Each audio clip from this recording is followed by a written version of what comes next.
C'est maintenant le tour d'accueillir Madame Sarah Kane qui va nous présenter sa conférence intitulée « Le financement des projets en biodiversité, quelle option pour les municipalités ».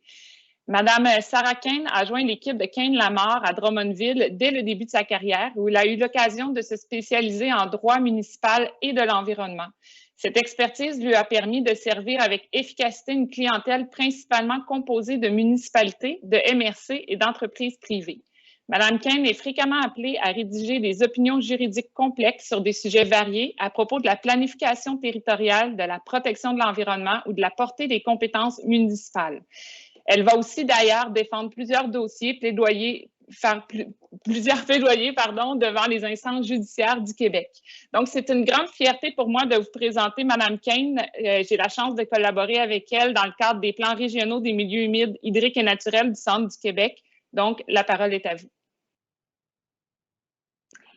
Merci, Andréane. C'est bien gentil. Tout d'abord, je tiens à mentionner que c'est un plaisir d'être avec vous aujourd'hui. Puis je tiens à remercier le ARN-CRQ pour l'invitation. C'est vraiment un honneur d'être avec vous. Donc, ma présentation, elle s'intitule « Le financement des projets en biodiversité. Quelles options s'offrent aux municipalités? » On peut tout de suite passer au plan de la présentation et même à la diapositive suivante. Donc, les municipalités et les MRC exercent des pouvoirs délégués par le législateur. Ça, c'est bien important de le comprendre. Donc, le législateur a délégué aux municipalités locales et les MRC des pouvoirs d'agir en matière environnementale.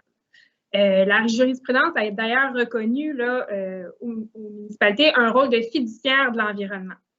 Donc, un pouvoir qui est largement reconnu, mais qui doit être utilisé. La loi sur les compétences municipales qui donne ce pouvoir aux municipalités en matière d'environnement, on indique qu'elle doit être interprétée de manière large et libérale. Qu'est-ce que ça veut dire, ça? En fait, ça veut dire que ça doit permettre, les municipalités doivent pouvoir utiliser ces pouvoirs-là pour répondre aux besoins municipaux qui sont divers et évolutifs. Donc, en matière d'environnement, on comprend très bien que la notion d'évolutive est très présente. Le tout, évidemment, dans l'intérêt de la population. Il s'agit donc de bien utiliser ces pouvoirs-là pour faire preuve de créativité puis de venir mettre à terme les projets entrepris. Puis, par ailleurs, je mentionne aussi en introduction que la réforme apportée par le fameux projet de loi 122 dont vous avez sûrement tous entendu parler a donné aux municipalités encore plus d'outils pour financer des initiatives et des projets en biodiversité. Passer à la prochaine diapo. Donc, j'ai fait un petit schéma extrêmement simplifié, si je peux dire. Évidemment, c'est très, très simple et vulgarisé, mais ça vise quand même à contextualiser un petit peu l'objectif de ma présentation d'aujourd'hui. Puis d'illustrer aussi l'importance de mettre en place des outils légaux de financement qui sont liés aux objectifs de planification. Donc, je peux faire un petit lien avec la présentation de Mme Andréane Paris tout à l'heure. Donc, toutes les initiatives dont elle parlait, les outils, c'est important que les moyens financiers, en fait, soient adoptés pour venir mettre en œuvre tous ces outils-là. Prochaine diapo. J'illustre ici certains outils qui permettent justement d'assurer le financement des projets municipaux en biodiversité. J'en énumère quelques-uns, évidemment, ce n'est pas une liste qui est limitative. Donc, c'est les principaux outils en fait, qui permettent d'assurer le financement de projets en biodiversité, mais dans le cas de la présentation, je vais aborder entre autres le régime de taxation, la tarification, les pouvoirs d'imposer des redevances et le pouvoir d'imposer certaines contributions en vertu de la loi sur l'aménagement et l'urbanisme. On peut passer à la prochaine. Donc, pour le pouvoir général de taxation, en fait, c'est un pouvoir qui est arrivé avec l'avènement du projet de loi 122. Et il permet aux municipalités locales d'imposer une taxe directe aux contribuables qui peuvent être divisées par secteur. Les avantages de cet outil de financement légal, c'est que l'argent n'a pas nécessairement à être affecté à un fonds en particulier. particulier. Donc, le projet en biodiversité n'a pas besoin d'être super clair au moment où on impose cette taxe-là. Par contre, ça peut être un défi en même temps parce que si on impose si en tant que municipalité, on exerce le pouvoir général de taxation, faut s'assurer de pouvoir pour assurer la consécration des projets en biodiversité qui sont visés. Le pouvoir général de taxation n'a pas à répondre à un bénéfice actuel ou futur. Puis, il n'y a pas beaucoup d'exceptions dans la loi qui visent le domaine de l'environnement. Donc, les municipalités peuvent se permettre d'être assez créatives à ce niveau-là. Par contre, comme je le mentionnais, il faut faire attention, étant donné que les sommes collectées en vertu de ce pouvoir-là vont généralement dans le fonds général. Donc, on peut perdre un peu la nature des objectifs visés en matière de biodiversité. Par contre, il n'y a rien qui empêche les municipalités de créer un fonds distinct qui est ciblé pour certains projets bien identifiés ou certaines initiatives déjà établies. Ça permettrait en quelque sorte aussi de rassurer les citoyens aussi pour qu'ils sachent que cet argent-là pourrait être utilisé pour financer des projets en biodiversité. Donc, évidemment, comme je le mentionnais, les seules limites qui sont imposées à ce pouvoir-là sont les limites qui sont prévues par la loi. Puis en matière de l'environnement, il y a quand même une belle marge de manœuvre. On peut passer à la prochaine. Donc, la tarification. En fait, la tarification est prévue par la loi sur la fiscalité municipale, puis elle vise principalement les municipalités locales. Dans le fond, elles peuvent tarifier les citoyens pour financer tout ou partie de leurs biens, leurs services ou leurs activités. L'avantage de ça, c'est que ça peut être utile pour financer des initiatives de conservation sur certains terrains, comme par exemple pour des travaux relatifs à l'utilisation durable d'un secteur. Je pense par exemple aux parcs, aux espaces verts qui pourront être utilisés par les citoyens ou dans un secteur en particulier. Par contre, il ne faut pas oublier que ça repose sur le principe d'utilisateur-payeur. Donc, il faut pouvoir quand même identifier un bénéfice. Ce bénéfice-là peut être potentiel ou futur, mais il faut néanmoins pouvoir l'identifier. Il doit y avoir aussi un lien, justement, comme je le disais, entre la tarification choisie et le bénéfice que retire le débiteur des biens. Je peux passer à la prochaine. Les redevances. Donc, c'est également un outil qui est quand même assez récent. C'est un outil qui est utilisé à titre de mesure soit incitative ou dissuasive. Donc, il y a en quelque sorte un double objet parce que la nature même de ce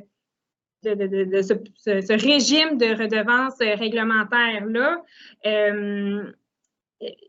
dans le fond, permet de proscrire ou d'encourager certains comportements tout en récoltant des redevances qui vont être attribuées à un fonds particulier qui pourra, lui, servir à financer des initiatives en matière de biodiversité.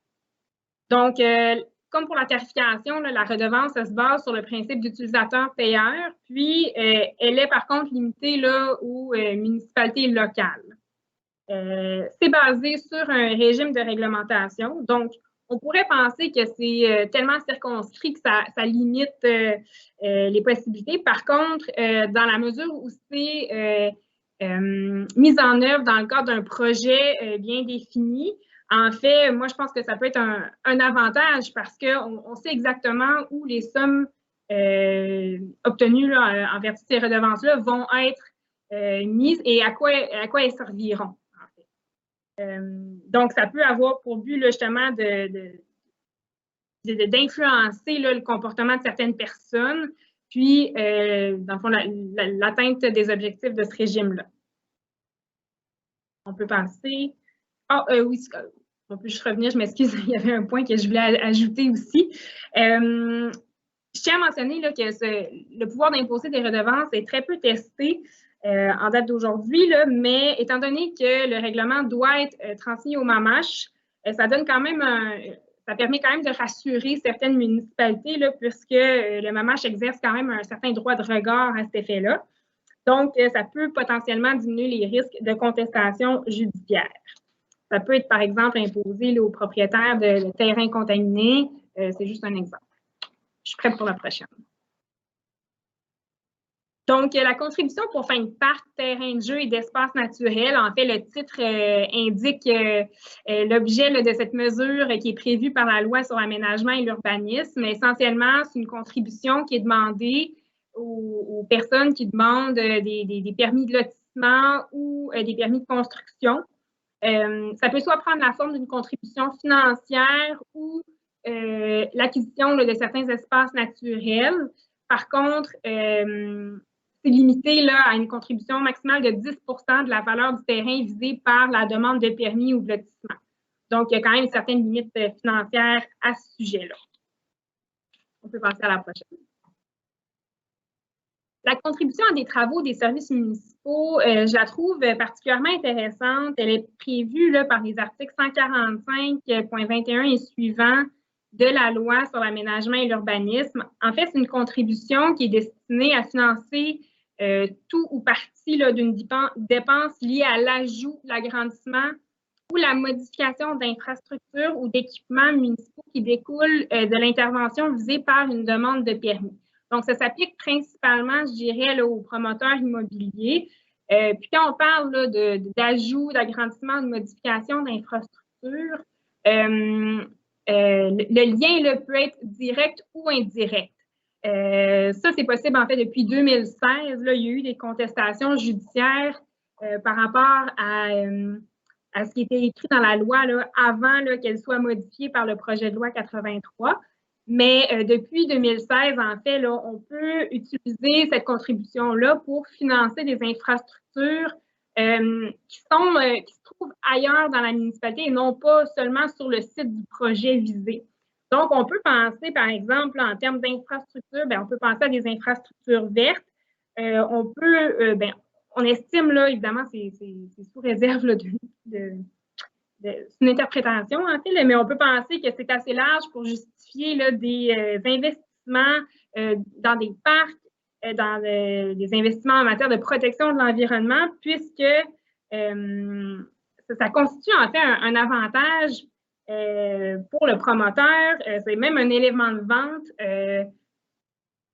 puisque dans le fond, ça crée un milieu de vie sain et agréable pour les futurs résidents de ce secteur-là ou des secteurs connexes. Puis comme Mme Paris l'a dit, en temps de pandémie, les gens visitent plus que jamais ces parcs, ces espaces verts-là. Donc, je pense que dans le contexte actuel, ça peut être encore plus justifié de financer des infrastructures comme des parcs avec ce type de contribution. On peut passer à la prochaine. Donc, en matière d'outils de financement des projets de biodiversité, il y a quand même certains défis auxquels les municipalités sont confrontées. Tout d'abord, elles doivent s'assurer que les projets financés ils concernent l'intérêt public de la municipalité. Ça, c'est surtout quand il y a des projets où certains intérêts privés sont impliqués. C'est pas parce qu'elle agit en partenariat avec des acteurs privés que la municipalité ne doit pas pour autant justifier toutes ses actions en fonction de l'intérêt public. Puis elle doit aussi s'assurer de la légalité de ses actions, puis s'assurer que les outils qu'elle met en place respectent le cadre législatif établi. Sinon, en fait, le risque, c'est que les actions de la municipalité pourraient être déclarées nulles si elle outrepasse son champ de compétences. Mais on se rappelle quand même que les municipalités ont compétence en matière d'environnement, puis elles ont à leur disposition des outils législatifs qui leur permettent de financer des initiatives et des projets en biodiversité. Donc, elles doivent également s'assurer que c'est important aussi de s'assurer que l'aide octroyée par les municipalités respecte les pouvoirs d'aide octroyés par la législation municipale. Parfois, ça peut y avoir une idée de projet qui est amenée par un tiers, puis la municipalité pourrait estimer que c'est une excellente idée, mais elle doit quand même, avant de contribuer à ce projet-là, se questionner à savoir si ça respecte là, les limites là, de la loi sur l'interdiction des subventions municipales, puis si ça rentre là, dans la limite de ses pouvoirs d'aide. Je pourrais en parler plus amplement si jamais vous avez des questions là, dans le salon des experts. Ensuite, là, je rappelle qu'une municipalité, c'est un corps public régi par des lois d'intérêt public. Elle a des larges pouvoirs, mais comme je le disais, elle doit toujours rattacher ses actions à un pouvoir puis à une compétence qui lui est déléguée par la loi. Au-delà là, des outils financiers, il faut également assurer un continuum dans les initiatives municipales pour que les projets soient menés à terme. Donc, il faut que tout puisse s'emboîter ensemble. Il faut assurer une cohérence dans toutes les actions municipales, d'où l'importance d'avoir des outils de planification. Puis pour ça, je réfère là, aux outils là, qui ont été présentés par Andréane Parry. Un autre défi, là, je vais aller rapidement, là, mais un autre défi aussi, c'est de pouvoir bien présenter ça à la population citoyenne. Faut évidemment faire preuve de créativité, mais il faut aussi faire preuve de transparence. Puis, une bonne communication avec la population permet là, de faciliter l'acceptation des mesures imposées là, qui ont été précédemment vues dans le cadre de ma présentation. Je peux passer à la prochaine. En terminant, là, quelques petits conseils pratiques. Donc, je recommande là, de travailler en synergie avec les différents professionnels. Andréane Parry parlait là, de l'importance de la concertation. Je le réitère, il faut vraiment éviter le travail en silo, puis il faut se rapporter aux outils de conservation qui ont déjà été élaborés. Il faut également là, bien cibler le gestionnaire de fonds, puis établir des balises claires dès le début des projets. Puis enfin, là, je recommande aussi que la création d'un programme qui est régi par des règles précises et des critères connus permette d'éviter certaines iniquités et facilite également là, des demandes d'aide tout en faisant preuve de transparence. Donc, je serais prête à conclure rapidement. Donc, les municipalités ont une grande autonomie en matière de réglementation environnementale. Elles ont des outils à leur disposition pour assurer le financement des projets en biodiversité. Il s'agit juste de savoir les utiliser, de faire preuve de créativité, de ne pas hésiter à innover, puis d'établir également des partenariats avec d'autres acteurs privés ou publics. Merci pour votre écoute. Merci beaucoup, Mme Kane. Effectivement, je pense que le mouvement de la conservation démontre énormément de créativité, autant au niveau des instances municipales que des OSBL ou c'est plusieurs entreprises privées. Donc, c'est un beau défi qu'on va relever. L'ensemble des outils que vous avez présentés était très inspirant. Puis je pense que la notion aussi d'acceptabilité sociale, comme vous l'avez dit, autant que la volonté politique et les défis présentés là, sont d'importance. Donc, on vous remercie puis on vous retrouve là, dans le salon des experts. Merci beaucoup.